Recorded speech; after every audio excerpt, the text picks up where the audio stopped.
Ini adalah upaya kami secara serius perjuangan Partai Umat untuk membuktikan bahwa partai ini bukan hanya memenuhi syarat tapi layak sebagai peserta pemilu 2024.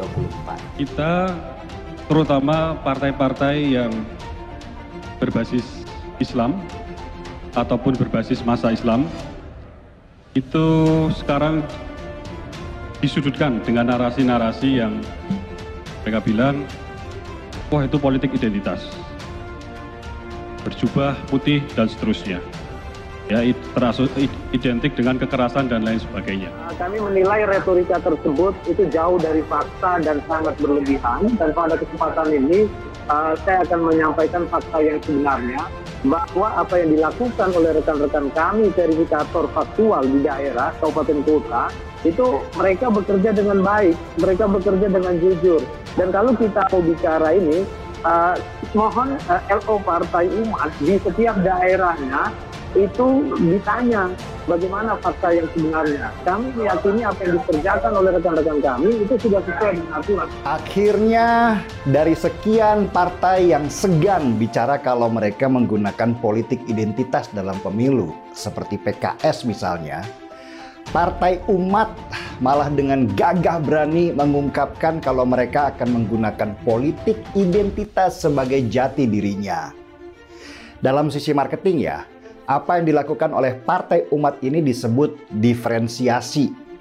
Partai Umat mengambil celah yang membedakan dia dengan banyak partai lainnya, sehingga mereka punya brand positioning sebagai partai yang beda dengan yang lainnya. Agak mengerikan juga nih partai ini.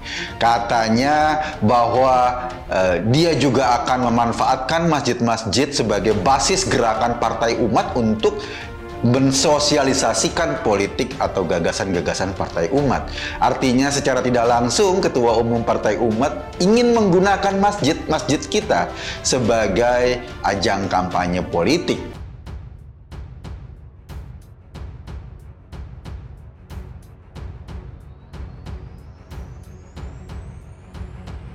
Bawaslu terkendala regulasi bendung syahwat Partai Umat pakai masjid untuk politik. Badan Pengawas Pemilu RI terkendala regulasi untuk menindak Partai Umat seandainya partai politik simpatisan Amin Rais itu sungguh menggunakan masjid secara sengaja untuk kepentingan politik praktis jelang 2024. Sebelumnya, niat itu disampaikan Ketua Umum Partai Umat Ridho Rahmadi dalam Rakernas Partai Umat kemarin. Bukan hanya menegaskan bahwa masjid seharusnya diperbolehkan untuk politik gagasan, ia juga menyatakan bahwa Partai Umat adalah partai politik berlandaskan politik identitas. Kendala regulasi yang dihadapi Bawaslu RI adalah ketentuan Undang-Undang Nomor 7 Tahun 2017 tentang Pemilu. Dalam wilayah tersebut, masjid menjadi salah satu fasilitas umum yang dilarang untuk aktivitas politik. Namun aktivitas politik itu secara spesifik merujuk pada kampanye.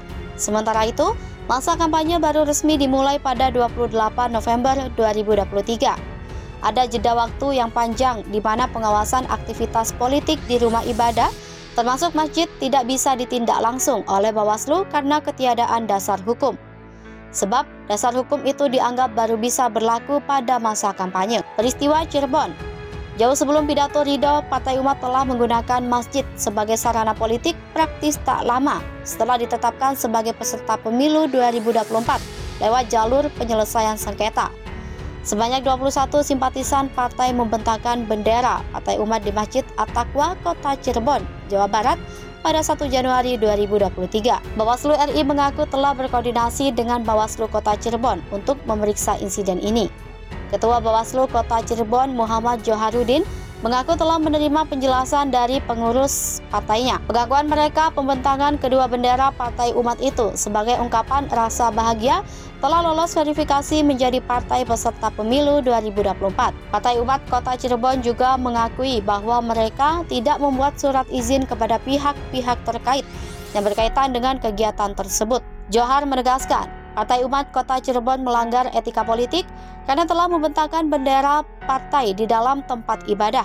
dalam hal ini masjid, tetapi tidak dapat menindaknya karena masih di luar tahapan kampanye. Bola di Pemda. Dalam keadaan ini, Ketua Bawaslu RI Rahmat Bagja mengakui bahwa pihaknya tak bisa menindak langsung aktivitas politik yang mungkin dilakukan Partai Umat di masjid. Sebagai alternatif, penegakan peraturan akan dialihkan ke pemerintah daerah masing-masing, dengan Bawaslu berperan sebagai pemberi rekomendasi. Model seperti ini disebut bukan hanya berlaku untuk masjid, melainkan juga gereja dan semua rumah ibadah lain yang memang secara legal formal tercatat sebagai rumah ibadah di pemerintahan daerah. Alternatif lain adalah memastikan peraturan Komisi Pemilihan Umum tentang aturan sosialisasi partai politik peserta pemilu bisa segera dibahas dan diterbitkan. PKPU ini akan mengatur sejauh mana batas-batas peserta pemilu boleh memperkenalkan dirinya di tengah masyarakat tanpa mengajak memilih. Sebab ajakan memilih merupakan ciri khas aktivitas kampanye. PKPU ini dianggap bisa mengisi kekosongan hukum antara penetapan partai politik peserta pemilu dan nomor urutnya yang sudah dilakukan per 14 Desember 2022 dengan masa kampanye yang baru mulai 28 November 2023. Akan tetapi, PKPU ini belum berkunjung terbit. Kabar terakhir pada pertengahan Januari 2023, KPU dan Bawaslu belum satu frekuensi soal batas-batas sosialisasi yang dapat dilakukan peserta pemilu. MUI hingga NU tolak politik di masjid. Bagja menilai bahwa bangsa ini harus memetik banyak pelajaran dari keterbelahan sosial akibat eksploitasi politik identitas pada Pilpres 2019. Ia memperingatkan Partai Umat supaya tidak menggunakan masjid sebagai sarana politik praktis karena hal itu dianggap bakal memicu konflik berbasis identitas di akar rumput. Senada dengan Bagja, penolakan politik praktis di masjid juga sudah pernah diungkapkan oleh Majelis Ulama Indonesia hingga Nahdlatul Ulama. Ketua Bidang Dakwah dari Ukhuwah MUI, Khalil Nafis, menyatakan bahwa pihaknya sudah menerapkan kebijakan untuk tidak mengundang orang yang memiliki minat terhadap politik praktis sebagai penceramah di masjid. Sementara itu, NU menyinggung perlunya instrumen penegakan hukum yang serius agar pemakaian masjid untuk kepentingan politik praktis tidak berulang.